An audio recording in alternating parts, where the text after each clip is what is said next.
Hey y'all, it's Miss Shay again, and I am here to help you with commentary on your prototype or superior human being essay. So commentary is often extremely tricky, and I like to call this little lesson the death of this shows, because as we read your essays, we noticed that a lot of you repeat that phrase, this shows that, and it got very redundant, repetitive, so we're going to actually kill this shows, and I'm going to show you how to replace it with stronger commentary. So let's get started. So why is commentary so tough, first of all? Commentary is what makes the writing yours, right? Anyone could use the same exact text evidence, but anyone cannot use your thoughts and ideas unless, of course, they plagiarize, which is not cool.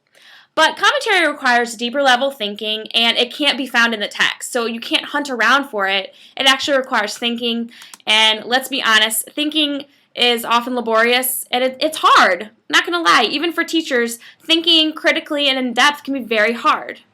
So this shows is helpful when you first learn about commentary. So a lot of you probably were taught it in early middle school, maybe 6th or 7th grade, and it was kind of a crutch or a starter phrase to get you going into your commentary. But the news is we are in high school, we're sophomores, we don't need crutches anymore, right? So it's time for us to start walking on our own and getting rid of this shows. So what do you write then? Oftentimes you can simply eliminate this shows and simply state what it is that it shows. So here's an example. This shows that Andrew Hawkins refused to accept defeat and instead used the criticism to fuel his perseverance. That's an excellent piece of commentary, but let's just get rid of this shows because it is wordy and it's unnecessary. So now we just say, Andrew Hawkins refused to accept defeat and instead used the criticism to fuel his perseverance. It sounds cleaner and better.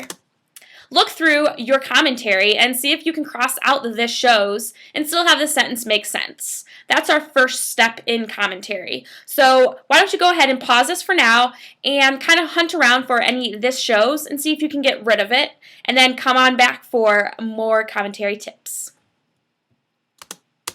Okay, now what? Do you ever feel like your commentary is repetitive, that you just keep saying the same thing over and over? That is a common problem, so I'm going to give you some probing questions that will help you reach that deeper level thinking. One thing to remember about commentary is that you're not simply restating what was in the text evidence. So I just read the text evidence. Now, as a reader, I want to know, why did you quote that text evidence? Why is it important? I don't need you to reiterate or reword the piece of text. I want you to tell me why it matters.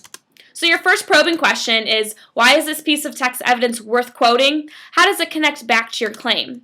So simply answer the question. There's no need to begin your commentary with, this piece of text evidence is worth quoting because. That sounds wordy and awkward and just unnecessary. Another question to ask yourself is, what message does this piece of text evidence send? Again, though, you don't need to start your commentary with, this message sends. Just say, what is it that the message sends? Probe thinking, continue.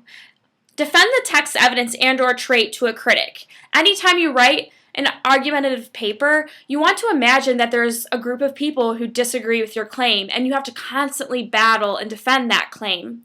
So pretend someone does not agree with your trait. What could you say to disprove them? Example. Although the opposition might claim that resiliency is not a crucial human trait, if people like Louis Zamperini, Bethany Hamilton, and Jeanette Walls did not possess resiliency, their names would never be known. They would have never obtained their goals and instead would have given up or let tragedy define them.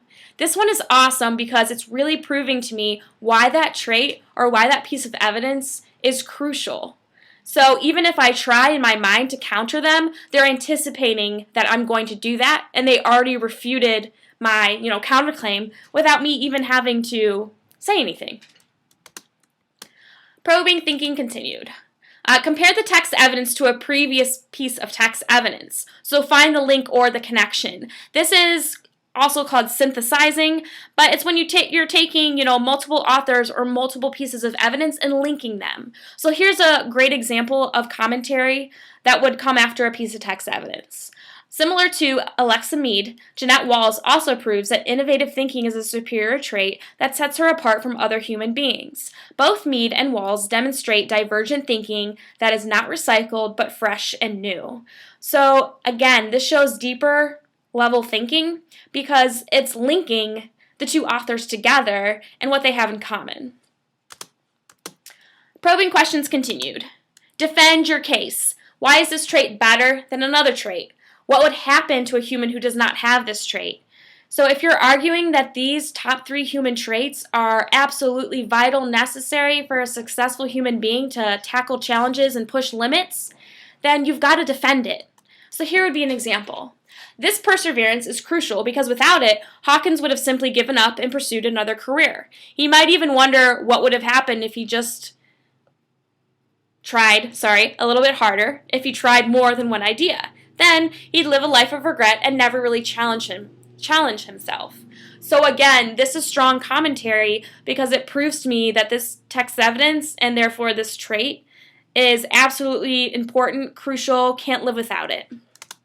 So I hope that these commentary probing questions and probing thoughts helped strengthen and deepen your commentary, and we're all really hoping that we don't see any this shows. In fact, if you're afraid that you have it, you could always click Control F and type in this shows, and Word will show you every time you write that phrase. So see if you can eliminate it, but then take it a step further. One other tip to remember is that the bare minimum for every piece of text evidence is 2 pieces of commentary. But that's the bare minimum. Again, that's something taught in 6th and 7th grade to try to, get you in a format.